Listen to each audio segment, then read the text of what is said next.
Tulip Siddiqui কঠিন শিক্ষা পেলেন। প্রফেসর ইউনূস টিউলিপ সিদ্দিকীকে উচিত শিক্ষা দিয়েছেন। টিউলিপ সিদ্দিকীর গালে চট করে দুইটা চপেটা গাত বসিয়ে দিয়েছেন প্রফেসর ইউনূস। এই শেখ পরিবারই বাংলাদেশে একটা কুলাঙ্গার পরিবার। ইউনূসের সাথে চালাকি করে টিউলিপ সিদ্দিকীরা পারবেন না। উস্তাদের মায়ের শেষ রাতে উস্তাদ বলতে প্রফেসর ডক্টর মোহাম্মদ ইউনূস ভীষণ ভীষণ জরুরি ছিল বাংলাদেশের 18 কোটি মানুষের জন্য। এই যে পুরো গুমট পরিস্থিতির মধ্যে হঠাৎ করে সবকিছু পাল্টে গেল। সবই হচ্ছে কপাল, কপালের নাম হচ্ছে গোপাল। আসলে নসিবে থাকলে ঠেকাই কে। এবার বেগম খালেদা জিয়া শক্ত হাতে দলকে দমনের জন্য দলের ওই ভারতীয় কুলাঙ্গাদেরকে বাছাই করার জন্য সিদ্ধান্ত নিয়েছেন। আমি একটি স্যালুট দিচ্ছি আপনাদের সামনে। বেগম খালেদা জিয়া শুধু বিএনপি নেতা কর্মীদের মা নয়, উনি হলেন দেশের সব আপামর জনতার মা। তাহলে রাজনীতির চেহারা বদলে যাবে। এর মধ্যে বিরাট বড় একটা সুখবর আপনারা পেয়ে গেছেন। এই যে মিলনটা দর্শক, আবার যুক্তরাজ্য গিয়ে কপাল খুলে গেল ডক্টর মোহাম্মদ ইউনূসের। ইউকে প্রধানমন্ত্রী ডক্টর মোহাম্মদ ইউনূসকে পুরস্কৃত করেছেন এবং অন্যদিকে টিউলিপ সিদ্দিকীকে কঠিন শিক্ষা দিয়েছেন ডক্টর মোহাম্মদ ইউনূস। দর্শক, আজকের এই ভিডিওটি খুবই গুরুত্বপূর্ণ হতে চলেছে, তাই ভিডিওটি না টেনে একটি লাইক দিয়ে দেখতে থাকুন সম্পূর্ণ ভিডিওটি। আর চ্যানেলে নতুন দর্শক হয়ে থাকলে চ্যানেলটি সাবস্ক্রাইব করে আমাদের সঙ্গেই থাকুন। চলুন ভিডিওটি শুরু করা যাক। শোনা হচ্ছে ডক্টর মোহাম্মদ ইউনূস তিনি যে যুক্তরাজ্য সফরে যাচ্ছেন, সেখানে তিনি একটা অ্যাওয়ার্ড গ্রহণ করবেন, যেটা হচ্ছে কিংস চার্লস হারমোনি অ্যাওয়ার্ড। মানে যুক্তরাজ্যের যিনি রাজা আছেন এই মুহূর্তে, রাজা তৃতীয় চার্লস, তিনি একটা বিশেষ অ্যাওয়ার্ড দিবেন। কিন্তু প্রশ্ন হচ্ছে এই অ্যাওয়ার্ডের তালিকায় ওনার নাম আছে কিনা। না, ওনার নাম নেই। তাহলে প্রশ্ন হচ্ছে কিভাবে নাম না থাকার পরেও তিনি এই অ্যাওয়ার্ডটা পেতে যাচ্ছেন? আলাদা কি কোনো উপঢৌকন দিচ্ছেন বা কোথাও কোনো সিস্টেম করে পুরস্কার নিচ্ছেন? অনেকে প্রশ্ন তুলেছেন। কিন্তু বিষয়টা সম্পর্কে একটা বিবৃতি এসেছে গণমাধ্যমে যে আদৌ ডক্টর ইউনূস এই অ্যাওয়ার্ডের জন্য মনোনীত হয়েছেন কিনা এই মুহূর্তে সন্দেহ প্রকাশ করা হয়েছে। অনেকে কিংস ফাউন্ডেশনের ওয়েবসাইটে যারা এই পুরস্কারের জন্য তালিকাপ্রাপ্ত হয়েছেন তাদের নামের ক্ষেত্রে ডক্টর মোহাম্মদ ইউনূসের নাম নেই, সুতরাং তিনি হয়তো অ্যাওয়ার্ডের জন্য মনোনীত হননি। কিন্তু বিভিন্ন সূত্র বলছে নিয়ম ভেঙে তিনি কিভাবে এটা পাবেন। ডক্টর মোহাম্মদ ইউনূসের মর্যাদা ব্রিটিশ রাজার কাছে অনেক বেশি, তিনি বিশ্বমঞ্চে অনেক উপরে উঠে গেছেন, তাই তাকে কোথাও অন্যদের সঙ্গে প্রতিযোগিতা করতে হয় না। অর্থাৎ প্রথমে নমিনি এবং পরে চূড়ান্ত বিজয়ী হতে হয় না, তিনি প্রতিযোগিতার বাহিরের ক্যারেক্টার। গত বছর থেকে চালু হওয়া আপনার এই কিংস চার্লস অ্যাওয়ার্ডের বিশ্ববরণ্য এক ব্যক্তিকে তার অবদানের জন্য বিশেষ সম্মাননা স্বরূপ আপনার এই কিংস চার্লস অ্যাওয়ার্ডটা দেওয়া হয়, যেমনটা গত বছর জাতিসংঘের মহাসচিব বান কি মুনকে দেওয়া হয়েছে। এই পদক অনেকটা লাইফ টাইম অ্যাচিভমেন্ট অ্যাওয়ার্ডের মতন। সাধারণত লাইফ টাইম অ্যাচিভমেন্ট অ্যাওয়ার্ড আগে ভাগে প্রকাশ করা হয় না। মানে গত বছর জাতিসংঘের মহাসচিব যে সিস্টেমে পাইছে, ওই সিস্টেমটা হচ্ছে কি আগে ভাগে এই তালিকা বা নমিনি এগুলোতে ওনাদের নাম আসে নাই, ব্যক্তিকে আগে জানিয়ে দেওয়া হয় কিন্তু প্রকাশ করা হয় না, একটা সারপ্রাইজিং থাকে। ঠিক একই ঘটনা ঘটেছে ডক্টর মোহাম্মদ ইউনূসের ক্ষেত্রেও। তিনি বিশ্ব শান্তি এবং সহমর্মিতা প্রমোট করার জন্য চলতি বছর এই অ্যাওয়ার্ডটা পাচ্ছেন। এই ধরনের স্পেশাল অ্যাওয়ার্ড অনুষ্ঠানে তাৎক্ষণিক তা জানিয়ে সম্মানিত ব্যক্তিকে স্টেজে ডাকা হয় এবং পুরস্কার নেওয়ার জন্য, আর তখনই সবাই জানতে পারে কে সেই বরেণ্য ব্যক্তিত্ব। অর্থাৎ সোজা বাংলায় মুদ্রা কথায় আমরা যদি বলি, যেই তালিকাতে ডক্টর মোহাম্মদ ইউনূসের নাম দেখা যাচ্ছে না, অনেকে এটা নিয়ে করছেন, সমালোচনা হচ্ছে যে এটা একটা হয়তো ফাও কথা বা ইনা সেনা সরকার কি মিথ্যা বলছে, আলাদা কোনো 2 পয়সা বিষয় এরকম না।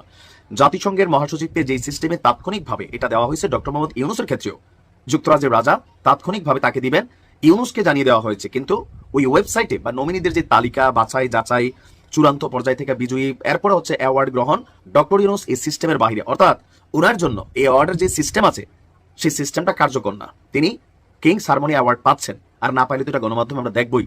তবে যেহেতু এত দূর আলোচনা হয়েছে, এত তথ্য আসছে, নিশ্চয়ই ভুয়া তথ্য হবে না। বিএনপির স্থায়ী কমিটির 6 জন সদস্য ভারতের রর মেম্বার হিসাবে সরকারের কাছে এবং জনাব তারেক রহমান এবং বেগম খালেদা জিয়ার কাছে লিস্ট এসেছে। তাদের ভাগ্যে কি হবে সেই নিয়ে এখন আলোচনা চলছে। কঠিন হুঁশিয়ার দিলেন বেগম খালেদা জিয়া, দলের কোন নেতা যেন ডক্টর মোহাম্মদ ইউনূস সম্পর্কে কোন ধরনের কোন কুরুচিপূর্ণ মন্তব্য না করেন। এবার বেগম খালেদা জিয়া শক্ত হাতে দলকে দমনের জন্য দলের ওই ভারতীয় কুলাঙ্গাদেরকে বাছাই করার জন্য সিদ্ধান্ত নিয়েছেন। আর এই সিদ্ধান্ত জানিয়ে দিয়েছেন ওনার ছেলে তারেক রহমানকে লন্ডনে, এবং লন্ডনে বসে ডক্টর মোহাম্মদ ইউনূস সাহেবের সাথে যাতে সর্বোচ্চ সম্মান দিয়ে তারেক রহমান কথা বলেন 13 তারিখ সকালের বৈঠকে। এই নির্দেশনা এসেছে মা বেগম খালেদা জিয়া থেকে। আমি একটি স্যালুট দিচ্ছি আপনাদের সামনে। বেগম খালেদা জিয়া শুধু বিএনপি নেতা কর্মীদের মা নয়, উনি হলেন দেশের সব আপামর জনতার মা। উনি সম্মানিত, ওনার কোনো রাজনৈতিক ক্যারিয়ারে এমন কোনো কার্যক্রম উনি করেননি যেই কার্যক্রম শেখ হাসিনার মতন দিল্লি পালিয়ে যাওয়ার মতন কোনো কার্যক্রম বেগম খালেদা জিয়ার জীবনে করেননি। তিনি দেশপ্রেম, দেশকে ভালোবাসে, দেশের জন্য দেশের মায়া করে উনি জেল খেটেছেন, কারাগারে গিয়েছেন, নিজের জীবনের ঝুঁকি নিয়েছেন। সেই দেশপ্রেমী আপোষহীন নেত্রী বেগম খালেদা জিয়া বর্তমানে হ্যান্ডেলিং করছেন বিএনপিকে এবং জানিয়ে দিয়েছেন জনাব তারেক রহমানকে ডক্টর মোহাম্মদ ইউনূসের সাথে বৈঠকে যেন উনি সর্বোচ্চ সম্মান দেন ডক্টর মোহাম্মদ ইউনূসকে এবং ডক্টর মোহাম্মদ ইউনূসের পরামর্শ এবং ওনার সাথে গুড সম্পর্ক নিয়ে আগামীতে বিএনপি পরিচালনা করা বাংলাদেশের খুন, সন্ত্রাস, চাঁদাবাজি বন্ধের জন্য কঠিন অবস্থায় যাচ্ছেন বেগম খালেদা জিয়া এবং জনাব তারেক রহমান। জনাব তারেক রহমানের বৈঠকের ভিতরে কঠিন কিছু বিষয় থাকবে আলোচনায় ডক্টর মোহাম্মদ ইউনূসের হাতে। বিএনপির বেপরোয়া চাঁদাবাজি, সন্ত্রাস, আন্দোলনের নামে দেশে নৈরাজ্য সৃষ্টি করা, দেশের ভিতরে ভালো কাজ করতে না দেওয়া। বিএনপি হয়েছে বর্তমান সময়ে সবচাইতে বড় দেয়াল। এই দেয়াল ভেঙে দিতে হবে, ভেঙে দিতে হবে ভারতীয় সিন্ডিকেট, ভেঙে দিতে হবে আওয়ামী লীগের সিন্ডিকেট বিএনপি থেকে। এই বিষয়টাই থাকবে মূল বক্তব্য ডক্টর মোহাম্মদ ইউনূসের তারেক রহমানের কাছে। উনি যেন ওনার দলের ভিতর থেকে ভারতীয় প্রেতাত্মাদেরকে বের করে দেন অথবা তাদেরকে চুপচাপ থাকার জন্য নির্দেশ প্রদান করেন এবং কোন ধরনের হট্টগোল করলে, কোন ধরনের ডক্টর মোহাম্মদ ইউনূস সরকারের বিরোধিতা করে অযৌক্তিকভাবে কোনো আন্দোলন মানুষের সুবিধার উপরে বঞ্চিত করা, মানুষের জীবন চলাচলের ভিতরে কোনো ধরনের ব্যাঘাত সৃষ্টি করা সহ্য করবে না ডক্টর মোহাম্মদ ইউনূস। রাষ্ট্রকে সর্বোচ্চ মর্যাদা দিয়ে, রাষ্ট্রের সর্বোচ্চ কাজগুলাকে প্রাধান্য দিয়ে খুনি হাসিনা সহ তার দোষরদের বিচারের বেলায় যেন ওনার পাশে দাঁড়ান বিএনপি, এই শর্ত সাপেক্ষ নিয়ে উনি বসছেন তারেক রহমানের সাথে এবং তারেক রহমানকে নির্দেশনা দিবেন কোন কোন কাজগুলা বাংলাদেশে এই মুহূর্তে বিএনপি জাতির সাথে, দেশের মানুষের সাথে হটকারিতা হয়, যেই কাজগুলা করছে সেই কাজের লিস্ট এখন ডক্টর মোহাম্মদ ইউনূসের হাতে, যা প্রদান করবেন আগামী 2 দিন পরে শুক্রবার সকাল লন্ডন সময়ে। এই কিং চার্লস হারমোনি অ্যাওয়ার্ডের হিস্ট্রিতে এই প্রথম বাংলাদেশের একজন নাগরিক এবং সরকার প্রধানকে নমিনি করেছে। He will become the recipient of king Charles harmony award. এটার জন্য উনি লন্ডনে যাবেন। এখন টিউলিপ সিদ্দিকের মাথা খারাপ হওয়ার কারণ কি আপনারা একটু চিন্তা করবেন। হঠাৎ টিউলিপ সিদ্দিকের মাথা খারাপ কেন হলো? বেলা রানী সাহা ওরফে হাসিনা শেখের মাথা খারাপ কেন হয়েছে? কমলা রানী সাহা ওরফে রেহানা শেখের মাথা কেন খারাপ হয়েছে? কয়েকটা কারণে খারাপ হয়েছে। মুজিব ফ্যামিলির পুরা দুর্নীতির ফাইল দুর্নীতি দমন সংস্থা এই মুহূর্তে ইনভেস্টিগেট করছে, আন্তর্জাতিক অপরাধ ট্রাইব্যুনাল এটা ইনভেস্টিগেট করছে। এখন তারা আওয়ামী লীগের সেক্রেটারি আছে না এই মুহূর্তে, ওই যে সচিবালয় ওয়াকার যাদেরকে দিয়ে আন্দোলন করাইছে, তারা সবাই টের পাইছে ডক্টর মোহাম্মদ ইউনূস লন্ডনে যে যাবেন, যাওয়ার আগে উনি 4-5 জন লোকের রিকুইজিশন দিছে যে এই ডকুমেন্ট গুলো আমার কাছে দাও, আমি লন্ডনে যখন যাব আমি গিয়ে এই জিনিসগুলো আমার সাথে যাবে এবং এই লোকগুলো আমার সাথে যাবে, লন্ডনে গিয়ে এই বিষয় নিয়ে লন্ডনের রাষ্ট্রীয় ইনভেস্টিগেটরদের সাথে এই তথ্যগুলো শেয়ার করবে। ডক্টর মোহাম্মদ ইউনূস কি করলেন? দুর্নীতি দমন সংস্থার একজন পরিচালক, বাংলাদেশ ব্যাংকের গভর্নর, অর্থ মন্ত্রণালয়ের সচিব এবং এই বিষয়টা নিয়ে যারা ইনভেস্টিগেট করেছে তাদের 2 জনকে সাথে উনি নিয়ে গেছেন, সাথে সবকিছু ডকুমেন্ট। এটা টিউলিপ সিদ্দিক জেনে গেছে, এটা হাসিনা শেখ জেনে গেছে। কে জানাইছে জানেন? ওয়াকার হাসিনা শেখকে বলেছে আফা আপনারে তো গাফা বানিয়ে দিব। কেন? সব কাগজপত্র লইয়া ইউনূস মিয়া লন্ডনে যাইতেছে। এখন আপনারা বলবেন আমি কেন ওয়াকারকে দোষ দিতেছি?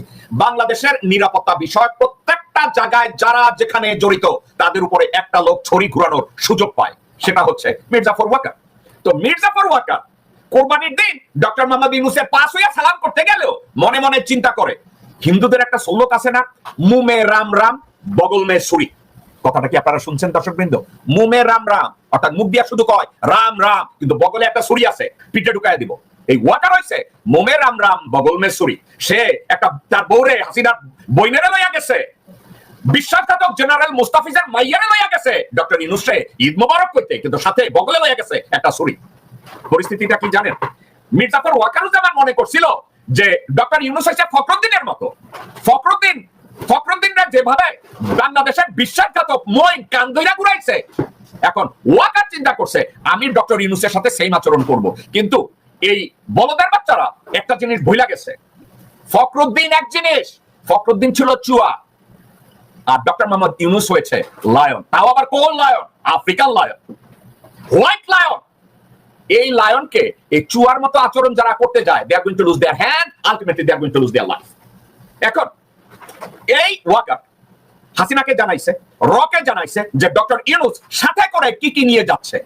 এখন এ ব্যাপারে আরো একজন আছে জড়িত, যে ডক্টর ইউনূস কি কি সাথে নিয়ে যাইতেছে। দর্শকবৃন্দ, কে জড়িত জানেন? General Ferdous, military assistant to the chief adviser. এই হারামখোর, এই সুর, এই প্রস্টিটিউটের বাচ্চা ওয়াকারটাকে ওখানে পাঠাইছে। ডক্টর মোহাম্মদ ইউনূস কি কি করেন, ওনার পেশাবের রং কি, ওনার গুয়ের গন্ধ কি, এটাকে ব্যাখ্যা করেন ওয়াকারের কাছে। যেভাবে বেগম খালেদা জিয়ার পাশে বসায় রাখছিল শিমুল বিশ্বাস রে, গোরখোদক আব্বাসের বউরে, খায়রুল কবির খোকনের বউরে, মোহাম্মদ সালাম, এরা বসে ছিল। ডক্টর মোহাম্মদ বেগম খালেদা জিয়া ওখানে বসে কি কি করে এগুলো গণভবনে পৌঁছাবে। আমানুল্লাহ আমান, গোরখোদক আব্বাস, আমির খসরু মাহমুদ চৌধুরী, এরা যেভাবে বসে থাকতো যে বেগম জিয়া কি করে এটাকে তাড়াতাড়ি নিয়ে যাবে। দর্শক বিন্দু, অনেকে আমাকে বলে যে ভাই এই লোকজনদের ভিতরে কেউ কেউ তো দেখেছি আপনার সাথেও সম্পর্ক ছিল। ভাই ছিল।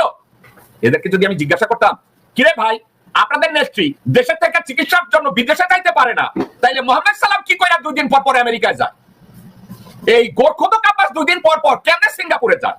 এই মির্জা ফখরুল সিঙ্গাপুরে যায়, আমেরিকায় যায়, জীবনে প্রথমবার ব্যাংককে গেল। আব্দুল আওয়াল মিন্টু 2 দিন পর পর চিকিৎসার জন্য সিঙ্গাপুরে যায়, লন্ডনে যায়, আমেরিকায় যায়। আমির খসরু মাহমুদ চৌধুরী 2 দিন পর পর লন্ডনে যায়, সিঙ্গাপুরে যায়, আমেরিকায় যায়। শুধু যায় না কে জানেন? বেগম জিয়া, যার চিকিৎসার দরকার ছিল। এরাই ষড়যন্ত্র করেছে। আজকে ভাগ্যের কি নির্মম পরিহাস! টিউলিপ সিদ্দিক টের পেয়েছে ওয়াকারের সৌজন্যে, জেনারেল ফেরদৌসের সৌজন্যে, ডিজিএফআই সৌজন্যে, যে ডক্টর মোহাম্মদ ইউনূস সাথে কি কি ফাইল নিয়ে যাইতেছে এবং তার সাথে কারা কারা যাইতেছে। নতুন রাজনীতি কিন্তু নতুন movement of the people just আমরা দেখলাম এই মুহূর্তে। অর্থাৎ ডক্টর মোহাম্মদ ইউনূস আপনার হারমোনি অ্যাওয়ার্ড নেওয়ার জন্য যুক্তরাজ্যে গেছেন এবং নজিরবিহীন ঘটনা ঘটিয়েছেন বাংলাদেশের সাধারণ জনগণ। এখন আর কোনো রাজনৈতিক দল লাগবে না, মানে অর্থাৎ দেশ বিরোধীদেরকে মোকাবেলা করতে। দেশের মানুষ ঐক্যবদ্ধ। নজিরবিহীন ঘটনা ঘটেছে। বিএনপি ছাড়া, রাজনৈতিক দল ছাড়া সাধারণ মানুষ রুখে দিয়েছে মানে আওয়ামী লীগ বা ভারতীয় এজেন্টদেরকে। আজকে আপনারা দেখেন, এটা কিন্তু নতুন রাজনীতিবিদদের জন্য অশনি সংকেত। কিন্তু মনে করবেন আপনারা এক রাজনৈতিক দল আরেক রাজনৈতিক দলকে মানে আপনারা মানে এইভাবে এই সাপোর্টারগুলো করবেন, আপনারা বিদেশে বাংলাদেশকে দুলিশাত করবেন। ডক্টর মোহাম্মদ ইউনূসের সম্মান রক্ষার্থে যারা আজকে যে বাংলাদেশিরা তারা অর্গানাইজ করেছেন এবং তাদের যে বলিষ্ঠ কণ্ঠস্বর ডক্টর মোহাম্মদ ইউনূসের এই সম্মান রক্ষা করা মানে দেশের সম্মান রক্ষা করা, সেটা তারা দেখিয়েছেন। এবং আওয়ামী লীগ মোটামুটি শঙ্কিত এই মুহূর্তে, কারণ মাঠ কিন্তু এখন আর ফাঁকা নেই। দুঃখজনক, বিএনপি কোন নেতৃবৃন্দকে আমরা সেখানে দেখলাম না। তারা মোটামুটি এখন ইউনূস বিরোধী শিবিরে আছেন, তারা আলাদা হয়ে গেছেন বিরোধী দল হিসেবে, বা বলতে গেলেন যেহেতু ডক্টর ইউনূস সরকারি দল এবং তারা বিরোধী দল। এই মুহূর্তে পরিস্থিতিটা এদিকে যাচ্ছে। কিন্তু বাংলাদেশের মানুষ আজকে ঘোষণা দিতে চাই, যুক্তরাষ্ট্রের মাটিতে যখন ডক্টর মোহাম্মদ ইউনূস আসবেন, এম রহমান মাসুম, বিএনপির মালিক ভাই আছে না সভাপতি, এই যে আপনার যুক্তরাজ্যের সভাপতি, তুনার মতো মানে কাপড়ের কাপড় পরে মাঠে নামা হবে ডক্টর মোহাম্মদ ইউনূসের সম্মান রক্ষার্থে। কোন ধরনের কোনো কিছু যদি প্রতিবাদ করতে পারে আওয়ামী লীগ যে কোন সময়, এটা তাদের অধিকার বলতে গেলে, কিন্তু উশৃঙ্খলা করা দেশকে এবং ডক্টর মোহাম্মদ ইউনূসকে দেশের সম্মানকে বুলন্ডিত করার সুযোগ এখন আর দেওয়া হবে না। যুক্তরাষ্ট্রের মাটিতেও নজিরবিহীন ভাবে বাংলাদেশের মানুষ মাঠে মানে রাস্তায় নেমে আসবে ডক্টর মোহাম্মদ ইউনূসের সম্মান। দেশে দেশে এখন সাধারণ জনগণ ডক্টর মোহাম্মদ ইউনূসের বাংলাদেশের মান সম্মান রক্ষার জন্য। দর্শক, সম্পূর্ণ ভিডিওটি দেখলেন, আশা করি বিষয়টি বুঝতে পেরেছেন। এই নিয়ে আপনার গুরুত্বপূর্ণ মন্তব্যটি অবশ্যই কমেন্ট বক্সে জানিয়ে দিবেন। ধন্যবাদ।